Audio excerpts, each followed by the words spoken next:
ಸಿಂಧೂರ success ಬೆನ್ನಲ್ಲೇ Modi meeting ಅನ್ನು ಮಾಡ್ತಾ ಇದ್ದಾರೆ. ಸಂಪುಟ ಸಭೆಯಲ್ಲಿ ಮೋದಿ ನಿರ್ಧಾರಕ್ಕೆ ಉಘೆ ಉಘೆ ಅಂದಿದ್ದಾರೆ ಎಲ್ಲರೂ ಕೂಡ. ಮೋದಿಯಿಂದ 3 ಸೇನೆಗಳಲ್ಲಿ ಶಭಾಷ್ಗಿರಿ ಸಿಕ್ಕಿದೆ. ಅಲ್ಲಿ ನಾಳೆ ಬೆಳಿಗ್ಗೆ 11 ಗಂಟೆಗೆ ಸರ್ವಪಕ್ಷ ಸಭೆಯನ್ನು ಕರೆದಿದ್ದಾರೆ ನರೇಂದ್ರ ಮೋದಿ ಅವರು. ರಕ್ಷಣಾ ಸಚಿವ ರಾಜನಾಥ್ ಸಿಂಗ್ ನೇತೃತ್ವದಲ್ಲಿ ಈ ಸಭೆ ನಡೆಯುತ್ತೆ. ಕೇಂದ್ರ ಸರ್ಕಾರ ಸಭೆಯನ್ನು ಮಾಡ್ತಾ ಇದೆ. ಇಲ್ಲಿ ರಕ್ಷಣಾ ಸಚಿವ ರಾಜನಾಥ್ ಸಿಂಗ್ ಅವರ ನೇತೃತ್ವದಲ್ಲಿ ಈ ಸಭೆ ನಡೆಯಲಿದೆ.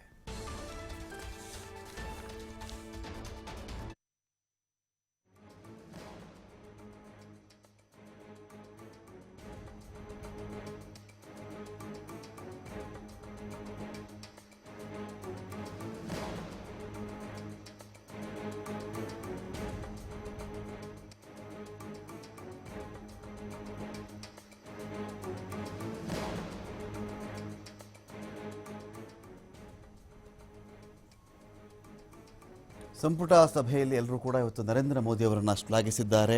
ಆಪರೇಷನ್ ಸಿಂಧೂರ ಕಾರ್ಯಾಚರಣೆ ಆಯ್ತಲ್ಲ, ಪಾಕಿಸ್ತಾನದ ಮೇಲೆ ಸುಮಾರು 9 ನೆಲೆಗಳನ್ನು ಧ್ವಂಸ ಮಾಡಿದ್ದಾರೆ. 3 ಉಗ್ರ ಸಂಘಟನೆಗಳಿಗೆ ಸಂಬಂಧಪಟ್ಟಂಥವು. ಇದುವರೆಗೂ ಭಾರತದಲ್ಲಿ ಮಾಡಿದಂಥ ದೊಡ್ಡ ದೊಡ್ಡ ದಾಳಿಗಳ ನೇತೃತ್ವ ವಹಿಸಿದ್ದಂಥವರು, ತರಬೇತಿ ಪಡ್ಕೊಂಡಂಥ ಸ್ಥಳ.